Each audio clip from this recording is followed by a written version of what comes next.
ఎప్పటి లెక్కనే ఇప్పుడు కూడా ధనాదన్ దుమ్ముదులుపై ఖతర్నాక్ కత్తి లాంటి జబర్దస్త్ బాంబాడు కిక్కిచ్చే వార్తలను ఈ రాయమల్ల పట్టుకొని వచ్చిండు. దానికంటే మొదలు మనం రోజెట్ లెక్కనే చూస్తున్నాం కదా హెడ్లైన్స్ సురు చేద్దాం పాండ్రి. పవనునికి ఇచ్చిండు మాట నెరవేర్చుకున్నాడు పవనాలు. ఒడిసిపోతున్నది పెద్ద బాసు, రేపున్నది అసలు డోసు. ఉన్నాయట ఇన్సూరెన్స్ పైసలు 3 కోట్లు, అల్కగా ప్లాన్ వేసి పానుతోని పానం దియ్య చూసిండ్రు అన్న దాములు. ఇక ఏదేమైనా కానీ పవన్ కళ్యాణ్ సార్ గురించి గదేనులా ఏపీ డిప్యూటీ సీఎం పవనాల్ సార్ గురించి ఎంత చెప్పుకున్నా మనకు సాలదని చెప్పాలి. ఎందుకనంటే ఒక్కసారి నాలుకకు పని చెప్పిందంటే ఇచ్చిన మాట కోసం మడమ తిప్పకుండా ముందడికేసే రాజకీయ నాయకులల్లా ఇచ్చిన మాట నెరవేర్చే దాంట్లల్లా పవనాల్ సార్ నెంబర్ 1 ప్లేస్లు ఉంటాడని చెప్పడానికి మళ్ళొక ఉదాహరణ ఇప్పుడు మన కళ్ళకు గొట్టొచ్చినట్టు కనబడుతున్నది. అగ్గో ఏమయ్యా గాంధ వార్త పవనాల్ సార్కు సంబంధిక చేసిందంటే అయితే ఎలక్షన్ల కంటే కంటే 2024 జూన్ ఆ టైంలల్లా వారాహి బండిని తయారు చేసే కదా, అంటే ఆ యాత్ర టైం వారాహి యాత్ర దీక్ష కూడా తీసుకునే కదా పవనాల్ సార్. ఆ దీక్ష టైంలల్లా కూడా మన జైత్యాల్లో ఉన్నది కదా కొండగట్టు హనుమంతుడు, ఆ హనుమంతయ్యకు దర్శనం చేసుకున్నాడు, మొక్కులు అప్పచెప్పుకున్నాడు, బాగా పొర్ల దండాలు పెట్టి అయ్యా నన్ను విజయవంతంగా నన్ను ఒక స్థాయిలో నిలబెట్టు, నేను అనుకున్న బాధ్యతలన్నీ నువ్వు ఇచ్చిన నెరవేర్చేటట్టు పబ్లిక్కు మంచి చేసేటట్టు నా సంకల్పాన్ని విజయవంతంగా నెరవేర్చని చెప్పి గట్టిగానే పొర్ల దండాలు పెట్టిండి. అక్కడ కొంతమంది పంతులు ఉంటారు కదా, ఈ గుడి ఏంటిది, ఏం కథ ఏంది, ఆ బ్యాక్గ్రౌండ్ ఏంటిది, ఎట్లున్నది, వసతులని అన్ని ఆరా విషయాలను అక్కడ ఉన్నటువంటి ప్రస్తుతం ఆ టైంలలో పరిస్థితులను తెలుసుకుంటే అక్కడ ఉన్నటువంటి ఆలయ పూజారులు కూడా అనేక విషయాలు పవనాల్ సార్కు వివరించి ఏపీలో సార్ ఇక్కడ ఈ ప్రాబ్లం ఉన్నది, ఇక ఇట్లా తక్లీఫ్ ఉన్నది, ఎవరైనా భక్తులు వస్తే కూడా సరిగ్గా ఉండనీక కూడా మన దానికి జాగలేదు, మస్తు అవస్థలు వాడుతున్నారు. ఇట్లా పంతులు ఎవరైతే అక్కడ పెద్ద మనుషులు ఆలయ కమిటీలు ఉంటారు కదా పెద్ద సార్లు, వాళ్ళందరూ ఇక పవనాల్ సార్కు ఎవరైనా చెప్తే ఆమె ఇచ్చిండు. రాబోయే రోజుల్లో నేను అధికారంలోకి వచ్చినాక నేను ఎంత చేయాలనో అంతవరకు చేస్తాను, నేను ఇచ్చిన మాట ప్రకారం అయితే గుడికి సంరక్షణ చేసేటట్టుగా గదుల నిర్మాణం కోసము అభివృద్ధి కోసం నేను కృషి చేస్తానని మాట ఇచ్చిండు. ఇక అధికారంలోకి వచ్చిండు కదా, ఇచ్చిన మాట తప్పకుండా ఉంటాడా? తప్పకుండా ఉండేటోడు పవన్ కళ్యాణ్ సార్ ఎట్లయితారనే టాక్ ఇప్పుడు మత్తిన వాడుతున్నది. ఇక ఇచ్చిన మాట ప్రకారం 1 కాదు 2 కాదు అక్కడ టీటీడీ పెద్ద సార్లతో మాట్లాడి కొండగట్టు అంజన్నకు దగ్గర 30 కోట్ల రూపాయలను మంజూరు చేసిండయ్యా మన పవన్ కళ్యాణ్ సారు. టీటీడీకి ఈ పైసలను అందేటట్టుగా చూసిండయ్యా మన పవనాల్ సారు. ఇక ఏదైతే ఇచ్చిన మాట కోసం కొండగట్టు హనుమంతుల వారికి 30 కోట్ల నిధులను మంజూరు చేసిండు పవనాల్ సార్ అన్న టాపిక్ ఎప్పుడైతే బయటకు వచ్చిందో ప్రతి ఒక్కరు అబ్బా ఈయన కదా నాయకుడు, ఈయన కదా లీడరు, ఈయన కదా ప్రజా నాయకుడు, ఈయన కదా గొప్ప మనిషి, ఇట్లా కదా ఉండాలి లీడరు, ఇట్లా ఉండాలి కదా మనిషి పార్టీ అధినేత అని చెప్పి చాలా మంది ఎవరికి దోచినట్టు వాళ్ళు జై జనసేన, జై పవనాల్ సారా, జై పవన్ కుమార్ అనుకుంటా మత్తు కితాబ్లో కామెంట్లు ఇస్తున్నారు. కొండగట్టు హనుమంత్ అన్నకు 30 కోట్ల నిధులను మంజూరు చేసిండు ఇచ్చిన మాట అన్న ముచ్చట్లల్లా. ఇక మొత్తానికైతే ఒక కథ పొడిచిపోనికే దగ్గర పడ్డది. ఇక చాలా మంది బాధపడబెట్టి అబ్బా ఉన్నట్టుండి ఇంతగానం ఎక్స్పైరీ డేట్ వచ్చేసిందా అప్పుడే అని చెప్పి దుఃఖ సాగరంలో మిగిలిపోబట్టిండ్రు చాలా మంది ఫ్యాన్స్.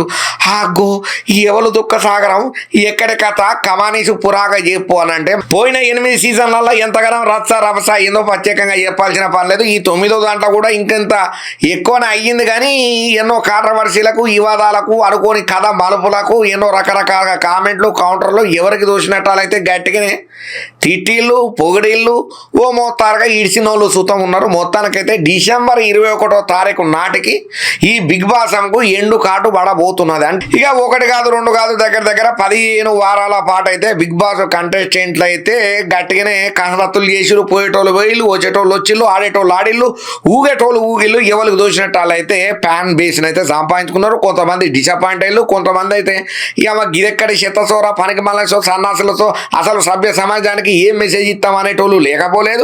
ఇటువంటి షో ఉండటం వల్ల మాకు మత్తు బాగుంటుంది, మాకు చాలా హ్యాపీగా అనిపిస్తుంది, ఇటువంటి షో వల్ల మాకు మత్తు ఎంటర్టైన్మెంట్ ఇస్తుంది అన్నోళ్ళు లేకపోలేదు.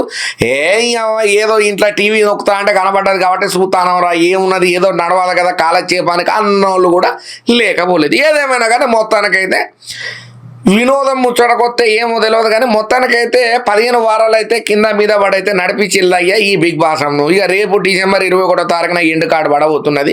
మరి ఇంట్లో ఇన్నర్గా ఎవరు నిలబడతారు, టాప్ ప్లేస్లో ఎవరు ఉంటారు అనేది మాత్రం ఇప్పుడు ప్రతి ఒక్కరు చాలా గణం డిస్కషన్ చేసుకుంటున్నారు. ఇక 15 వారాల పాటు పోటాపోటీగా అందరికి గట్టిగానే షాక్ ఇచ్చేటట్టు ఆటలు ఆడినరని అనుకుంటున్నటువంటి ఎవరైతే ఉన్నారో 5 పార్టిసిపేట్స్ అయితే మిగిలిల్లయ్యా శివరాఖరికి. అందులో ఒకడు ఇమ్మాన్యుయల్, ఇంకొకరు తనుజ, ఇంకొకరు సంజన, ఇంకొకరు డీమాన్ పావను, కళ్యాణ్. మరి ఈ 5 ఎవరు విజేత అవుతారు అనేది మాత్రం ఇప్పుడు చాలా మంది బిగ్ బాస్ ఫ్యాన్స్ డిస్కషన్ చేసుకుంటున్నారు, ఆలోచన చేస్తున్నారు. పాపం పెద్ద కట్టం వచ్చింది. అయితే బిగ్ బాస్ సీజన్ 9 మొదలైనప్పటికీ అయితే ఇమ్మాన్యుయల్ తనుజ ఇద్దరు గెలుస్తారేమో టైటిల్ విన్నింగ్ అని అనుకున్నారు. కానీ కాకపోతే ఈ కళ్యాణ పగడాల కొంచెం శరవేగంగా అంటే ఇచ్చినటువంటి టాస్క్లను సమర్థవంతంగా నెరవేర్చుడు, బాగా టకాపర్గా పోటీ ఇచ్చుడు, అందరితోని ఫైటింగ్ చేసినట్టు గట్టిగానే ఉండుతోని ఈ కళ్యాణ పగడాల కొన్ని కాంట్రవర్సీలు ఈయన మీద అయిన సుతం శివరాఖరికైతే ఈయన గెలుస్తాడనే టాక్ కూడా గట్టిగానే ఈయన పడుతున్నది. ఇక అయితే మొత్తానికైతే ప్రైజ్ మనీని 50 లక్షల రూపాయలు ఇస్తామని చెప్పి మన king Nagarjuna sir already announcing చేతనే ఉన్నాడుగా. ఇంకా అందునే కాకుండా స్పాన్సర్లని ఇచ్చేటోళ్ళు, పెట్టేటోళ్ళు, ప్రొడ్యూసర్లు, అబ్బో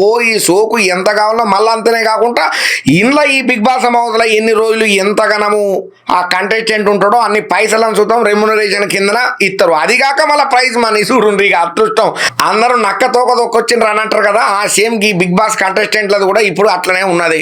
ఇక ఇప్పుడు బయటకు వచ్చిన తర్వాత ప్రతి ఒక్కరు సెలబ్రిటీ లెక్క టీవీ ఛానళ్ళల్లో అందరికి ఇంటర్వ్యూలు ఇచ్చుకుంటా బిజీలో ఉంటారు అనుకుంటే అది అలాగే ముచ్చట.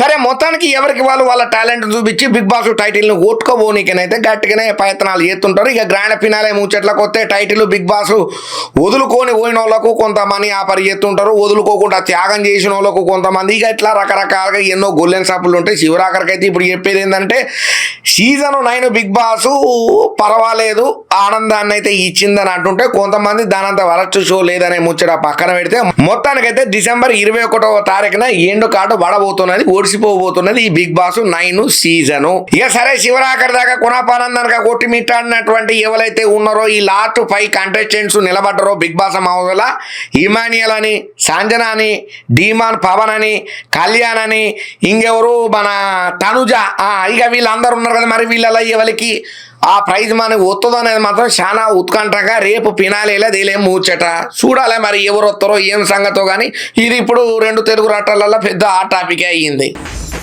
ఏందో ఏమోనులా మనసులు ఎందుకు ఇట్లా తయారవుతున్నారో అర్థమైతలేదు. నిజంగా మనము చాలా సినిమాలలో చూస్తాం, ఏది ఎవరినన్నా మన శత్రువో లేకపోతే ఇంట్లోనో కోడలనో కొడుకునో మామనో అత్తనో తమ్మున్నో సాడ్డకున్నో ఎవరినో ఒకని చంపాలంటే చిన్నగా కిటికీలెక్కించి ఒకడు బుట్టలెక్కించి అని తీసి ఈసురుతాడు కదా. అట్లా ఈసిరంగానే ఆ పాము టుసుకొని పోకుండా పచ్చకమని కాటెత్తది. ఇవన్నీ మనం సినిమాలలో చూసినాం. మరి అసొంటి సీన్లను వీళ్ళు ఎప్పుడన్నా మళ్ళీ ఈ మధ్యకాలంలో టీవీలో కటకలు నొక్కుతా అంటే చూసినరో ఏమో తెలియదు. కానీ ఒక 2 దొంగలు బాజీలు స్వయంగా నైననే చెడబుట్టిన కొడుకులు అనాలి వీళ్ళను తీసుకుపోయి వాళ్ళ నాయనకు పాము కాట ఏపిచ్చే ప్రయత్నం చేసిళ్ళు. శివరాఖరికి పెద్ద ఆయన ఉసురు తీసుకున్నారయ్యా ఈ అడ్డమైన బట్టే బాజీ గలీజు కొడుకులు. ఆగో ఏమయ్యా గందగనం కోపం మీదకి రాబడితేవి, ఏమా గంత గుర్రు మీద ఉన్నావు అంటే నేను చెప్పే వార్త వింటే మీరు కూడా నాకంటే ఇంకా 4 తిట్లు ఎక్కువనే తిడతారు ఈ బట్టేబాజు కొడుకులను. అయితే తమిళనాడు జిల్లా తులునూరు జిల్లాల పాతతూరుపేట గ్రామంలల్లా ఒక గణేశన్ అనే అన్న ఉన్నాడు. ఆ అన్నకు 56 సంవత్సరాలు. ఆయన బళ్ళే ఈ ఏమంటారు ల్యాబ్ టెక్నీషియన్ అంటారు కదా, ఆ కొలువు చేస్తున్నాడు అనుకో. ఇక వచ్చే జీతంలల్లా 2 కొడుకులు ఉన్నారు, సాగుతున్నాడు. ఏదో ఆయన బండి అయినా నడిపిస్తున్నాడు. ఆ 2 కొడుకుల పేరేమయ్యా అంటే ఇక ఒక ఆయన పేరేమో మోహన్ రాజు, ఇంకో ఆయన పేరు హరిహరన్ అనుకోండి. సరే ఏదో జర్నీ నడుస్తుంది కదా అనుకున్నారు. కానీ పాపం వీళ్ళ నాయన ఏం చేసిండనంటే పొదుపు అనేది చేసుకోవాలి కదా లైఫ్లో. అయితే వీళ్ళకు ఎవరైతే గణేశరన్ అనే నాయన ఉన్నాడో ఆ నాయన పేరు మీద 3 కోట్ల ఇన్సూరెన్స్ పైసలు ఉన్నాయట. ఆ ఇన్సూరెన్స్ పైసలను ఎట్లనన్నా కాజేయాలని చూసినటువంటి ఈ తోడు దొంగలు ఒక ప్లాన్ వేసిళ్ళు, బాగా ఆలోచన చేసిళ్ళు. అరే మనం జిందగీలో మంచిగా ఉండాలంటే నాయనను కథం పట్టిస్తేనే అవుతుంది అంటే, అమ్మో మనం కథం పట్టిస్తే కేసులలో ఇరికితే ఆగమవుతాం రా అని మళ్ళీ ఇద్దరు ఇట్లా మాట్లాడుకుంటే, మనం ఇంతకుముందు అనుకునే కదా సినిమాల సీను కటక నొక్కే ముచ్చట్లలో గసంటి సీనే. మరి ఈ దరిద్రపోళ్లకు ఏం కంట్ల పడ్డదో ఏమో తెలియదు. కానీ అరే మంచిగా ఉన్నదిరా ఈ ప్లాన్, ఏదో మనం షాక్ పెట్టి పొడిచినా బొందలా పొడిచినా లేకపోతే వైట్ తోటి ఊరు వేసినా కూడా మనం దొరికిపోతాం కాబట్టి పాముతోటి మనకేం కాదని చెప్పి ఒక పాములు పట్టే పెద్ద మనిషిని తీసుకుని వచ్చి బాగా విషంగల పాముతోని నాయన వండుకున్న మంచంలోకి ఇడిచిల్లట. ఇక ఆ పాము ఇడిచినాక మనిషి మీద ఊకుంటుంది. ఆమో ఈయన నన్నేమన్నా చంపగలనని చెప్పి భయంతో వాళ్ళకి తెలియదు కదా, వెనకాల ఇద్దరు దగులు బాజిగాళ్ళు పని కట్టుకొని అయ్యా ఎల్ఐసి పైసలను కథం పట్టిద్దామని నాయన కోసం కావు కాసుకొని కూర్చున్నారని. పాపం ఆ పాము పుట్టుకు అని కాట వేయబట్టే మళ్ళీ ఏం తెలియనట్టు వీళ్ళు యాక్టింగ్ స్టార్ట్ చేసి ఆస్కర్ రేంజ్లో నాయనా నాయనా ఏమైంది నాయన అని చెప్పి ఆగో దెబ్బ దవాఖానకు తీసుకుపోయేసరికల్లా ఇక ఇంట్లో ఉన్న వాళ్ళు చూసి ఆగో ఏమో అయింది ఈయన కొట్టుకుంటాను గిలగిల అని చెప్పి దవాఖానకు తీసుకుపోతే ట్రీట్మెంట్ ఇస్తే కొన పానంతో అమ్మ దేవుడు అనుకుంటా బయటపడ్డాడు పానాలతోని. ఆగో మనం ఏదో చిన్న స్టంట్ చేద్దామని చూస్తే నాయన మళ్ళీ బతికిండేమరా మనం ఇడిసొద్దని చెప్పి మళ్ళా ట్రైట్ అనే ఒక బాగా విషం గల పామును, అంటే అది గుట్టిన క్షణంలోనే మనిషి జీవి పోతానంటూ మళ్ళా ఆ పాములు పట్టేటాయనకే చెప్పి ఆ పామును పట్టుకొని వచ్చి ఇడిచిళ్ళు. ఇడితే పాపం ఆ పాము మీద బాక్కుండా పోయి పెద్ద ఆయనకు మెడ మీద కొట్టేసరికి అమ్మో మళ్ళీ యాక్టింగ్ స్టార్ట్ చేసి ఈసారి యాక్టింగ్ వర్కౌట్ అయ్యింది. ఇక పోలీసు వాళ్ళు వీళ్ళు అందరు వచ్చి చుట్టుముట్టున్న వాళ్ళు కూడా బాగా రోజుల గీతలు పెట్టి పాము కరిచిందని అనుకున్నారు. అందరు అనుకున్నారు ఎక్కడిదక్కడ అయిపోయిందని ఆయన ఇక అనుకున్నారు. పోలీసు సార్లు కూడా ఏదో పాము కాడతోటి చనిపోయింది అన్నట్టుగా ఏదో అప్రమత్తంగా అప్పటికప్పుడు ఏదో లెక్కలు రాసుకొని పోయినరు వాళ్ళు షిట్ అంతా పట్టుకొని.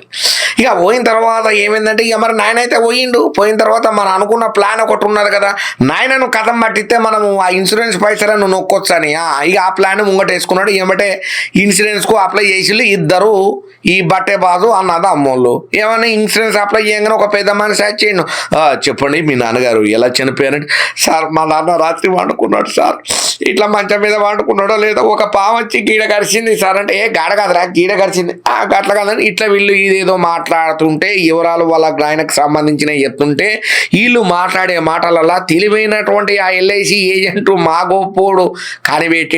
అమ్మో వీళ్ళు ఒకదానికి లింకింగ్ లేకుండా సమాధానం చెప్తున్నారు. వీడు చెప్పేది వాడు సింక్ అయితే లేదు, వాడు చెప్పేది వీనికి సింక్ అయితే లేదు. ఎందుకు ఇట్లా నాన్ సింక్ల డైలాగులు యాక్షనింగ్ చేస్తారు, ఓవర్ యాక్షన్ ఉన్నది అసలు అనుకున్న దానికంటే ఎక్కువ చెప్తున్నారు అనుకొని ఇక వీళ్ళు చెప్పే దాంట్లో డౌట్ అని మనం కొట్టినటువంటి ఆ ఎల్ఐసి ఏజెంటు ఇంటెలిజెంట్ సార్కు ఒక ఆలోచన వచ్చింది. ఓకే మీకు లోను మీకే వస్తుంది 3 కోట్లు, మీరేం టెన్షన్ పడకండి, నేను పై ఆఫీసర్తో మాట్లాడి మీ అకౌంట్లలో షేరీ 1.5 వాడేటట్టు చేస్తానన్నట్టుగా అవతల పడ్డాడు. ఇక వెనకకు మరలి చూసుకుంటా పోయి పోలీస్ టౌన్కి అయితే పోయి సార్ నాకు ఇట్లా ఎల్ఐసి పాలసీ కోసం అప్లై పెట్టుకున్నారు ఒక 2 అన్నదమ్ముళ్ళు, పాము కాటుతోని వాళ్ళ నాయన చచ్చిపోయినారు అంటాను కానీ వాళ్ళ ముఖంలల్లా వాళ్ళ మాటలల్లా నాకేదో ప్రవర్తనలల్లా తేడా కొడుతున్నారు సార్, జర్ర మీరు అరుచుకుంటారు, మీరు ఓకే అంటే నేను ఆ ఎల్ఐసి పైసలను శాంక్షన్ చేపిస్తా ఇన్సూరెన్స్ అన్నట్టుగా చెప్పేసరికి పోలీస్ సార్లు నిమ్మతంగా రంగంలోకి దిగిళ్ళు. 1-2 సార్లు ఎట్లయ్యా మీ నాయన ఎట్లా చనిపోయిండు మళ్ళీ ఒకసారి చెప్పుకుంటారంటే ఒకరు చెప్పేది ఒకరు సింకు కాకుండా మళ్ళీ తడబడటం, చెప్పిన సమాధానానికి పొంతన లేకపోవటం, ఒకటి చెప్పిన దానికి ఒకదానికి ఎక్కడ కనెక్షన్ లేకపోవడంతోనే ఇక వీళ్ళు మాట్లాడే మాటలకు కింద మీద అటు ఇటు చూసినటువంటి పోలీసార్లకు డౌట్ అనుమానం కొట్టి మిమ్మల్ని ఇక్కడ కాదు ఇంటరాగేషన్ చేసేది, మిమ్మల్ని అక్కడ అని చెప్పి స్టేషన్కు తీసుకుపోయి వాళ్ళ స్టైల్లో పురాగా అరుచుకుంటే అప్పుడు అసలు ముచ్చట బయట పడ్డది. ఇన్సూరెన్స్ ఏదైతే 3 కోట్ల పైసల కోసానికని చెప్పి కన్న తండ్రిని పేగు వంచిన తండ్రిని పాము కాటుతోటి చంపిన ఈ దౌర్భాగ్యపు దగులు బాజీ సన్నాసి కొడుకుల మొత్తం చరిత్ర బయట పడ్డదయ్యా. ఇగో గిట్లున్నారు చూడండి, ఆస్తి కోసం పైసల కోసం ఇన్సూరెన్స్ కోసానికని చెప్పి కన్న తండ్రిని కాటికి పంపించిండ్రంటే ఈ దరిద్ర పోళ్ళని ఏమనాలి, ఈ సన్నాసులను ఏమనాలి, ఈ దిక్కుమాల కొడుకులను అన్నందుకు ఎంత క్షోభపడ్డది ఆ తండ్రి ఆత్మ అని చెప్పి చాలా మంది కామెంట్లలో కౌంటర్లు గట్టిగా గుద్దబట్టిండ్రయ్యా. ఇక చాలా మందికి అయితే ఈ అప్డేట్ వార్త చాలా ఇంట్రెస్టింగ్ అనిపిస్తుంది. ఎందుకంటే ఈ అయ్యగారు సృష్టించినటువంటి ప్రకంపన ఓ చరిత్ర అమ్మో నాయన ఎంత సంచలనానికి కేంద్ర బిందువైండు. ఆయన ఎవరో కాదు పెద్ద మనిషి గురుమూర్తి. ఆ గురుమూర్తి అంటే యాదికి రాలేదా, కుక్కర్ల పిల్లనేసి ముక్కలు చేసి ఉడకబెట్టి 3 దినాలు ఎన్ని అరాచకాలు చేయాలనో మొత్తం కాకులకు గద్దలకు వేసినట్టు చేపలకు ఆహారంగా భార్య మాంసపు ముద్దలను వేసిందన్న సమాచారం పోలీసులకు తెలిసి అరుచుకున్న తర్వాత జైల్లో పోయి కూర్చున్నాయి కదా పెద్ద మనిషి గాయన గురించే. అయితే ఈయన చెప్పే మాటలు ఇప్పుడు ఈ చారణ ఎత్తుంటే కొత్త విషయాలు బయటకు వస్తున్నాయి. ఈ ముచ్చట అయిన పోలీసు సార్లు అయితే కమ్ము తింటున్నారట. అగ్గో గిదెక్కడి కథరా నాయన, నువ్వు ఎన్ని తోడిన కొద్ది వెళ్తున్నాయో రా నీ దగ్గర బొక్కలని చెప్పి కింద మీద ఆలోచించబడి పట్టిల్లట పోలీసు పెద్ద సార్లు. అయితే ఎవడైతే బాత్రూంలలో పిల్లని ముక్కలు నరికి కుక్కర్లలో ఉడికిపెట్టిండో ఆ పెద్ద మనిషి ఉన్నాడు కదా గురుమూర్తి గాడు, గాని ముచ్చటనే ఇప్పుడు ఒక ట్విస్ట్ బయటపడ్డది. ఆ గురుమూర్తి గానికి ఈ ఎవల అసలైతే అలా భార్య ఉన్నదో కదా అలా భార్య వాళ్ళ చెల్లెకు గొల్లెన్ సాపుడు ఉన్నదట. ఆ గొల్లెన్ సాపుడు మీదకించే వీళ్ళిద్దరి మధ్యన జోడాలు బాగా అయ్యేటి అట. చాలా మాటలల్లా 3 పిల్లలు గట్టిగానే ఒకరికోలు తిట్టుకొని గట్టిగానే కారాలు మిరియాలు నూరుకుంటా ఫైటింగ్లు యుద్ధాలు బాగానే నడిచినాయట. కానీ గురుమూర్తి ఏ మాత్రం వినేసోటు కాదంట. నీ అవ్వ నువ్వు ఏమనుకుంటున్నావే, నాకు నీ చెల్లె అంటే ఇష్టము, నీ చెల్లెతోనే నేను ఉంటాను, నీ చెల్లెతోనే నేను కాపురం చెప్తాను, నీ చెల్లెతోని బిడ్డను కూడా అంట అన్నట్టుగా మాట్లాడేటోడట. చాలా సందర్భంలో జగడాలు అయ్యేటి అంట. శివరాకరికి తేలిన ముచ్చట ఈ చార్లలో ఏందంటే పాపం ఆ తల్లిని చంపడానికి కారణం వాళ్ళ చెల్లెతోని ఈ పెద్ద మనిషికి ఉన్న ఆ రంకేవారమే అని చెప్పి ఇప్పుడు తేలిన వార్త ఏదైతే ఉన్నదో సోషల్ మీడియాలో ప్రతి ఒక్కరూ ఆలోచన చేసేటట్టున చూడుండ్రులా అధ్వానంగా మానవ సంబంధాలు ఎంతగానో మంటన కలిసిపోతున్నాయో. బావ అంటే సాక్షాత్తు తండ్రితో సమానం. అరే భార్య వాళ్ళ చెల్లెకు దగ్గరుండి మంచి సంబంధం చూసి మంచిగా ఎవరైనా గొప్పని ఇంటికి సంబంధానికి పంపించి ఆమె మంచి చెడు బాగోగులు చూడాలి. కానీ ఈ తీరుగా కక్కుర్తిపడి పిల్లాన్ని కాటికి పంపించినట్టే ఇదెంత రాక్షసుడో చూడుండ్రు అనుకుంటే చాలా మంది ఈ ముచ్చట్లలో మాత్రం మత్తు గరం అవుతున్నారయ్యా.